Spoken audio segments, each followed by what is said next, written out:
Sesi kedua, kita lanjut ke pembahasan soal. Oke, sebelumnya saya kirim dulu, bentar. Saya kirim dulu butir-butir Pancasila.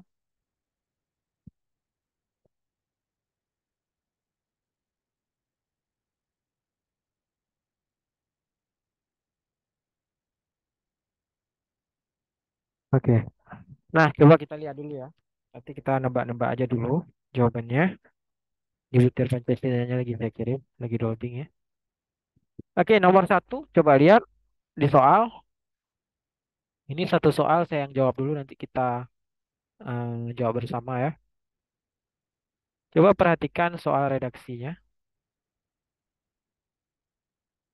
Udah ada yang jawab ya. Gercep ya.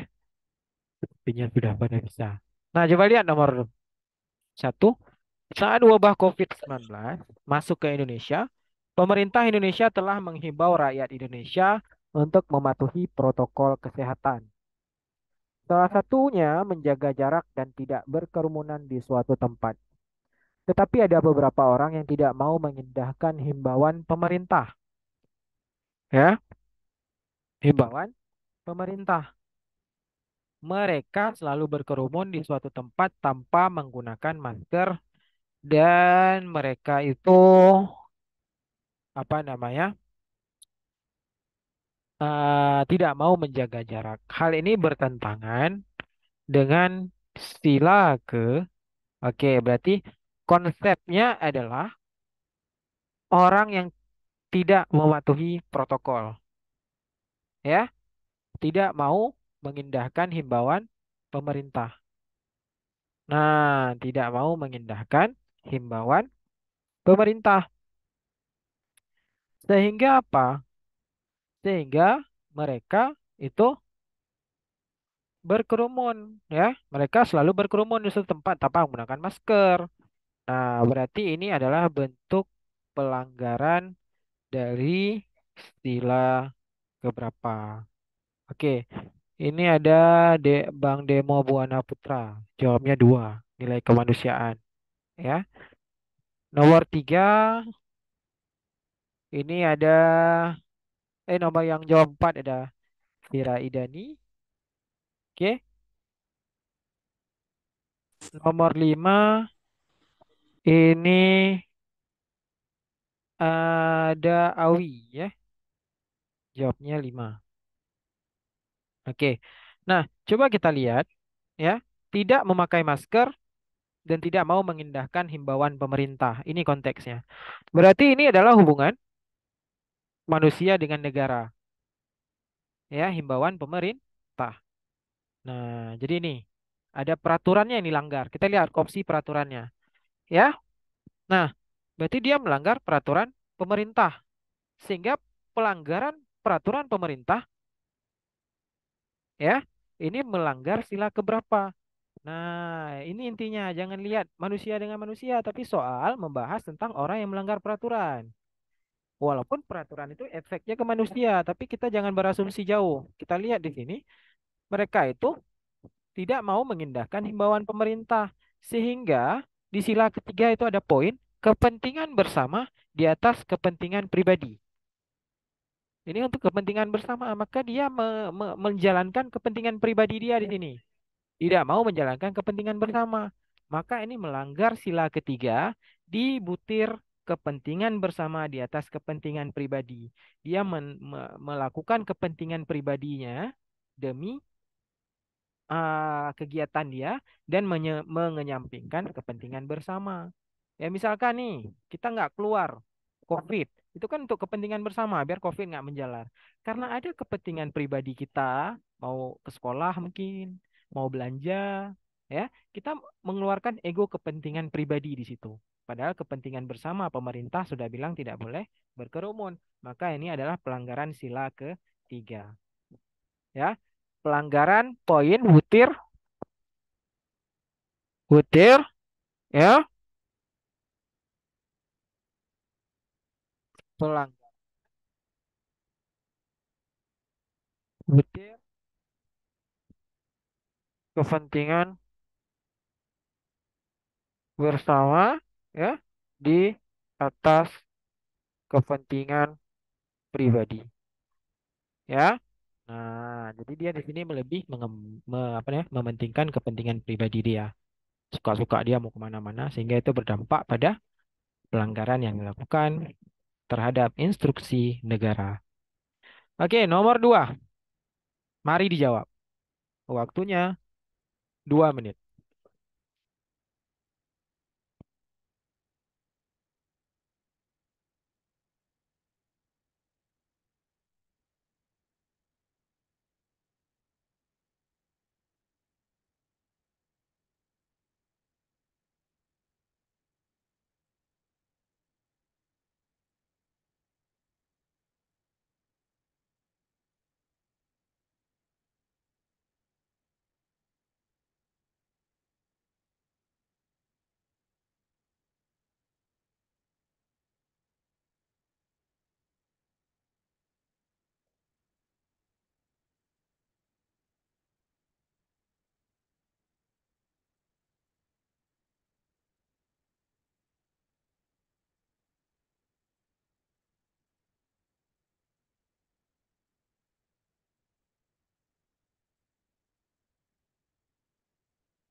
Oke, nomor tiga ini sama kayak pertanyaan tadi ya. Ini nggak usah dijawab lagi ya. Karena konsepnya hoax. Nah ya, hoax ini saya tadi nggak lihat soalnya.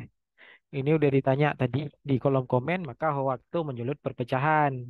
Sementara konsep melanggar konsep persatuan. Ya, walaupun ini sebetulnya tanpa lihat butir baru lihat silanya udah paham. Ya, hoax dan menyulut perpecahan. Dan dia terancam Undang-Undang ITE. Tindakan yang dilakukan Andi bertentangan dengan Pancasila, khususnya sila ketiga. Pelanggaran sila ketiga. Persatuan. Jadi soal bakal banyak yang seperti ini nanti soal penalaran.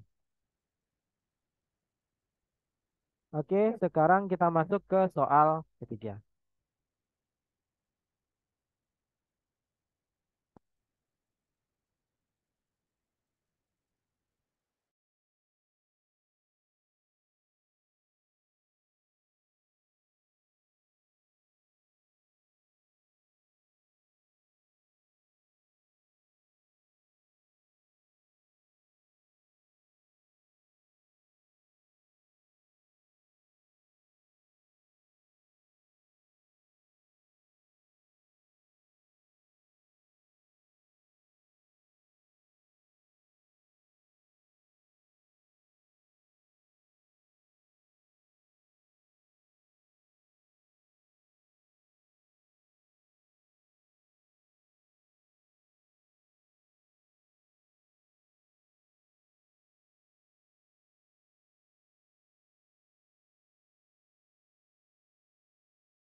Baik, kita lihat di sini ya.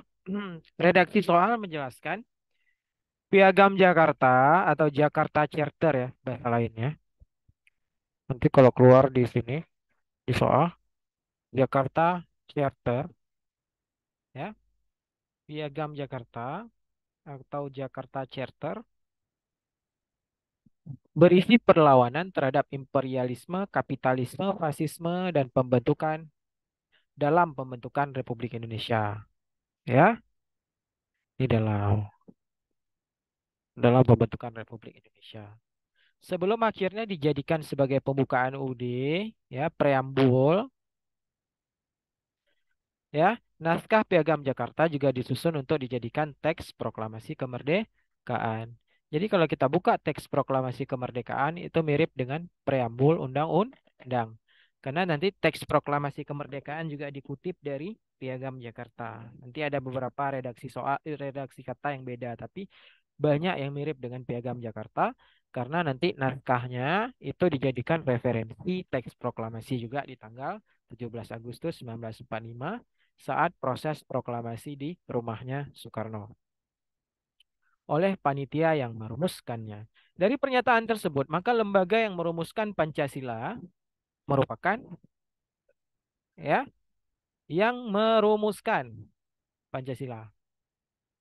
Nah, ya, yang merumuskan Pancasila. Maka tadi apa? Piagam Jakarta, Jakarta Charter berisi perlawanan terhadap imperialisme. Akhirnya sebelum dijadikan pembukaan UUD, naskah Piagam Jakarta juga disusun jadi teks proklamasi. Jadi di isi Piagam Jakarta ada pembukaan UUD, itu juga dimuat tentang teks pembukaan proklamasi, ya, teks proklamasi, dan juga di dalamnya ada isi Pancasila. Maka Piagam Jakarta itu hasil rumusan dari ya panitia 9. Kalau diganti soalnya, saya mau ganti soalnya misalkan yang mengesahkan. Apa jawabannya? Saya ganti di sini saja. Tadi kan merumuskan, jawabannya E. Tapi kalau diganti mengesahkan, jawabannya apa? Beda perumusan dengan pengesahan.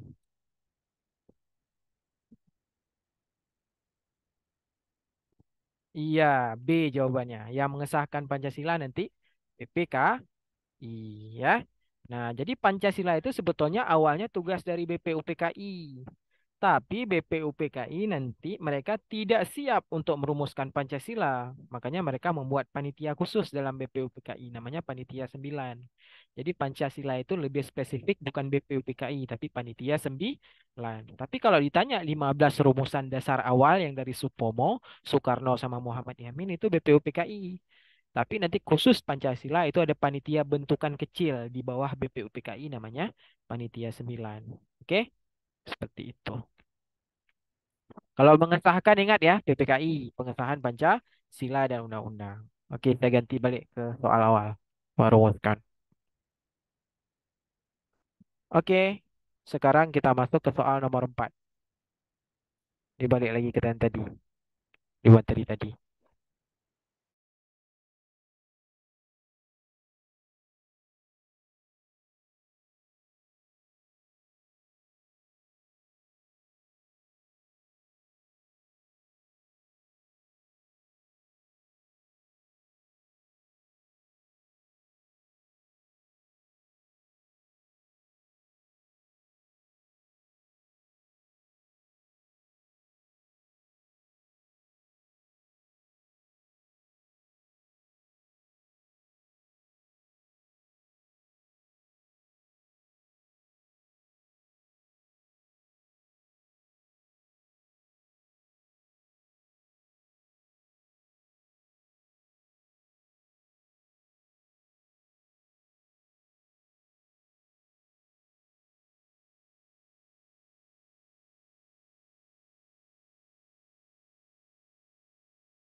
Oke, nomor 4, mari kita lihat. Pancasila menjadi pandangan hidup bangsa karena nilai budayanya. Masyarakat Indonesia sendiri.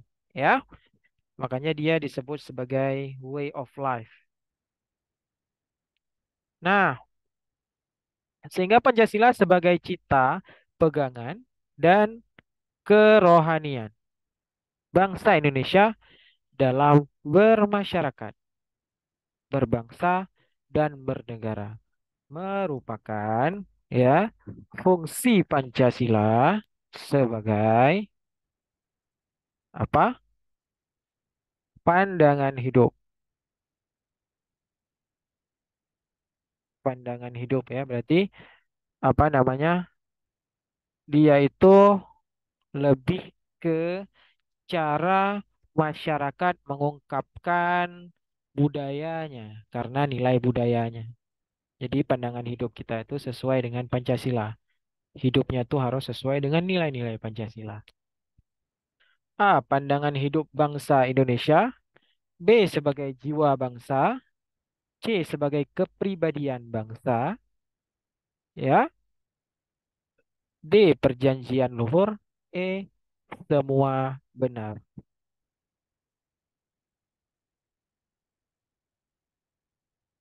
Nah, maka jawabannya apa? Mari kita lihat.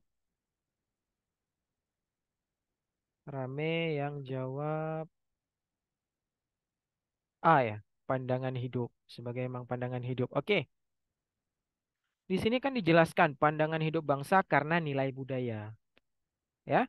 Sehingga karena ada pandangan hidup karena nilai budaya. Ya. Karena ada pandangan hidup dan nilai budaya. Maka pandangan hidup ini menjadi hal yang membedakan kita dengan negara lain karena nilai dan budaya. Kalau kita buka fungsi Pancasila di atas, karena pandangan hidup dan bangsa dan nilai budaya ini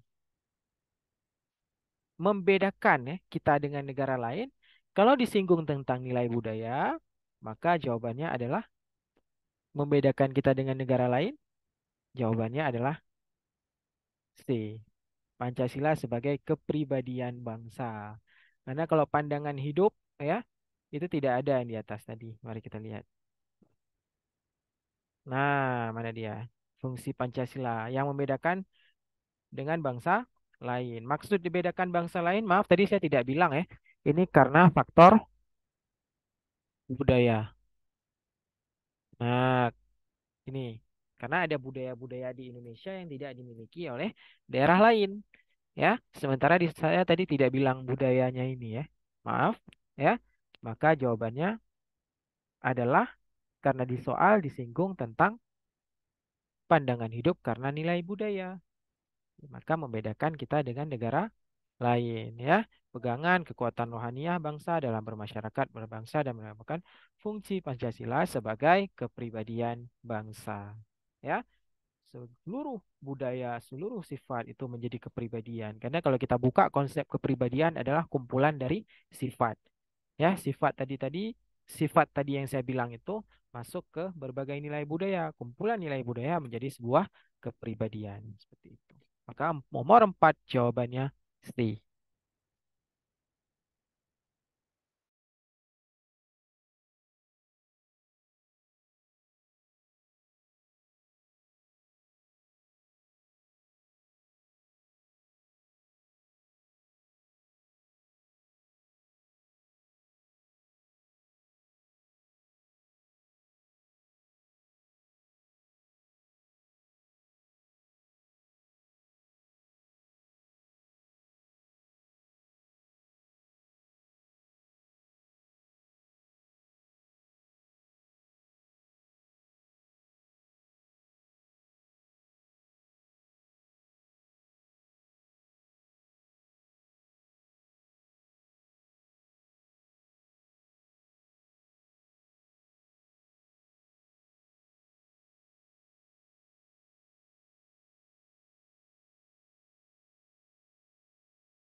Oke, kita mulai ya. Tadi nomor berapa? Nomor ini. Sorry, tadi kemut. Saya udah ngomong setengah menit untuk ada yang ingetin ya. Nah, coba lihat ya. Tadi yang nomor 4 saya udah kedengar nggak yang saya bicara setengah menit? Belum ya? Enggak, Kak. Tadi di mood. Oh, di mode. Oke. Nah, coba lihat ya. Kenapa nggak dengar ya? Oke. Sorry ya, tadi udah hampir 1 menit saya ngomong ternyata di mute. Oke, nah Pancasila menjadi pandangan hidup bangsa karena nilai budaya ya. Maka nilai budaya ini ya itu menjadi yang namanya hal yang membedakan kita dengan daerah lain atau negara lain atau bangsa lain. Kenapa? Karena faktor nilai budaya. Nah, balik lagi tadi saya ada di atas ini. Tadi saya lupa bilang bahwasanya kepribadian bangsa artinya apa? Yang membedakan dengan bangsa lain. Ini yang membedakan dengan bangsa lain kena di faktor budaya dia. Karena emang budaya tuh yang membedakan kita dengan yang lain. Ya, karena kalau kita buka konsep psikologi, kepribadian ini adalah kumpulan dari sifat. Jadi kalau kepribadian bangsa kumpulan dari budaya, maka dia akan menjadi satu kepribadian. Nah, ya, maka jawabannya adalah karena disinggung tentang nilai budaya, maka jawabannya C, Pancasila sebagai kepribadian bangsa. Karena dia membedakan dengan negara lain dan terkena di konsep nilai budaya. Ya, nah dan di atas fungsi Pancasila sebagai kepribadian bangsa. Seperti itu. Karena ada konsep nilai budaya. Oke, nomor tadi ada yang tanya, Bang Re ya. eh Mana tadi B, C, D masuk ke sila berapa? Mana tadi B? Oke, B sebagai jiwa bangsa, C sebagai kepribadian bangsa, ya. D perjanjian luhur. Oke, kalau perjanjian luhur ini kan ada konsep nilai musyawarahnya di dalam. Oh, ABD ya. Kalau perjanjian luhur itu kan perjanjian, konsep perjanjian. Kalau perjanjian luhur maka di dalamnya kita bisa melihat nilai musyawarah ya. Ada perjanjian. Maka musyawarah masuk sila ke berapa? Sila keempat. Ya. Kalau kepribadian bangsa. Kepribadian bangsa berkenaan dengan nilai budaya. Nilai budaya masuk ke Bhinneka Tunggal Ika. BTI. BTI masuk ke sila ketiga. Ini sila 4. Pancasila sebagai jiwa bangsa. Ya, jiwa. Jiwa ini berarti menjadi yang namanya raga bangsa, jiwa. Ya. Nah, konsep jiwa itu masuk ke poin. Nah, di sini coba saya cek dulu butirnya biar tidak salah karena banyak sekali ada 45.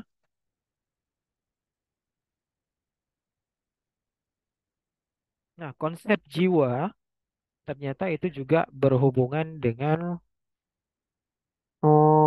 BTI ya. Tapi redaksinya lebih tepat yang C kalau kita jawab 4. Tapi konsep jiwa ini adalah gerakannya itu sebagai um, tubuh ya atau bisa dibilang sebagai sebentar udah masuk notif run out-nya. Sebagai jiwa tubuh ya bangsa Indonesia dan sebagai nilai persatuan karena jiwa persatuan ya maka ini masuk ke sila ketiga ya pandangan hidup bangsa pandangan ya pandangan cara kita melakukan sesuatu ya dan sebagainya itu masuk ke sila ke pandangan. Pandangan ini kan berarti bentuk cara berpikir ya, cara melakukan sesuatu dengan nilai budaya dan sebagainya. Maka ini juga bisa masuk ke sila keberapa? Kalau pandangan hidup, bentar saya lihat jangan salah ya.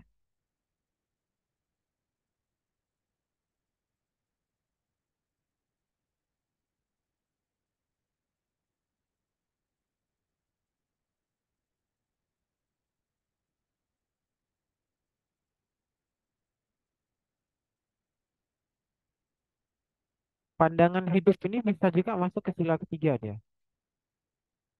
Karena pandangan hidupnya sesuai dengan nilai budaya.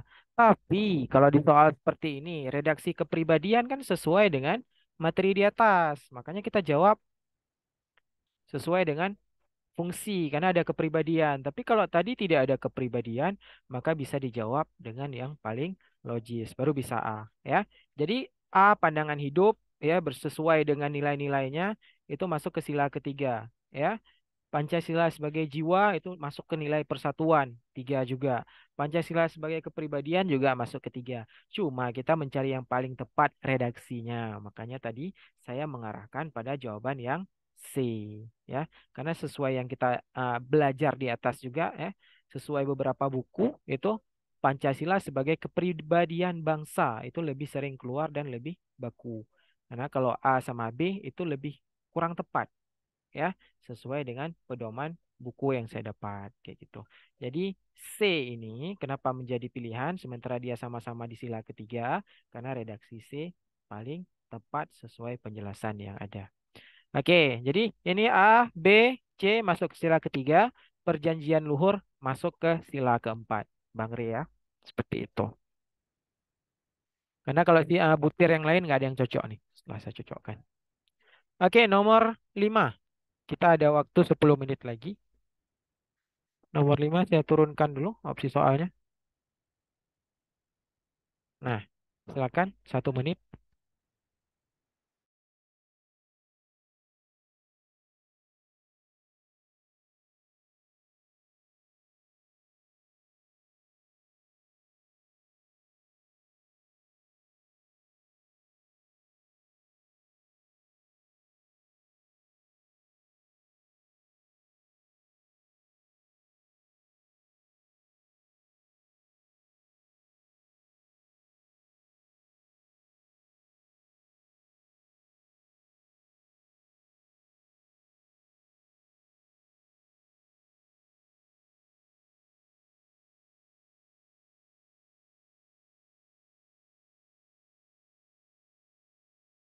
Nomor 3, salah satu manifestasi pentingnya Pancasila ke mendidik di daerah terdepan, terluar, dan tertinggal atau SM3T merupakan salah satu program pengabdian sarjana pendidikan untuk berpartisipasi dalam pemerataan pendidikan di daerah 3T selama 1 tahun. Program SM3T merupakan salah satu upaya pemerintah memfungsikan Pancasila sebagai. Nah, coba lihat manifestasi pentingnya Pancasila mendidik di daerah terdepan, terluar, dan tertinggal. Ini adalah fungsi pendidikan yang mana memajukan pendidikan di daerah terpencil. Karena orang-orang yang ada di terpencil seringkali tidak mendapatkan pendidikan seperti yang ada di kota. Ya, seperti yang ada di kota. Nah, jadi ya, kalau kita lihat, nah jawabannya apa? Untuk eh, apa namanya upaya pemerintah memberikan orang-orang sarjana pendidikan yang dianggap layak untuk masuk ke daerah-daerah tertinggal agar di sana terjadi yang namanya pemerataan pendidikan, kualitas pendidikan dan anak-anak di sana bisa mendapatkan pendidikan yang lebih bagus dari yang namanya daerah lain atau di kota, ya, biar orang-orang desa itu terpencil itu tidak terlalu tertinggal dari orang-orang kota sehingga dibangun. Maka kalau opsinya seperti ini, maka jawabannya apa? Ya, mari kita lihat, ya, SM3T berpartisipasi dalam pemerataan pendidikan 3T selama 1 tahun. Maka jawabannya apa? Ini adalah pembangunan di bidang pendidikan, pembangunan sumber daya manusia. Maka jawabannya adalah E, paradigma pembangunan nasional. Kalau cita-cita dan tujuan itu banyak sekali, bukan hanya pendidikan. Maka kalau pendidikan, cita-cita dan tujuan nasional itu banyak sekali, bukan hanya pembangunan. Ya, maka jawaban paradigma pembangunan nasional lebih tepat, lebih khusus dia dengan redaksi soal. Karena di sini ada opsi terdepan, terluar, dan tertinggal, maka salah satu program pengabdian dalam pemerataan pendidikan. Memang benar sih, itu cita-cita dan tujuan nasional, tapi cita-cita dan tujuan nasional terlalu banyak, bukan hanya di bidang ini saja. Ya, tapi kalau di sini sudah dikasih redaksi seperti ini kan intinya memang membangun, pembangunan, ya, perencanaan pembangunan. Dan di atas tadi udah ada ya, fungsinya apa? Paradigma pembangunan. Maka ini adalah pembangunan sumber daya manusia, SDM. Nah, ya, seperti itu. Karena cita-citanya banyak. Nah, kalau soalnya disesuaikan aja nanti cita-citanya di bidang pembangunan atau di bidang pergaulan sesama bangsa, ya, pembangunan, apa namanya, mengecam penjajahan. Nah, nanti tinggal disesuaikan saja. Tapi dengan redaksi soal seperti ini, maka kita bisa menjawab jawaban E yang lebih tepat dan lebih khusus dia, kayak gitu. Kalau E ini, kalau C kan terlalu umum ya, seperti itu. SDM, sumber daya manusia. Oke, nomor 6. Ayo.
Oke, coba lihat. Protes terhadap pembangunan salah satu bandara internasional di Indonesia memicu bentrokan.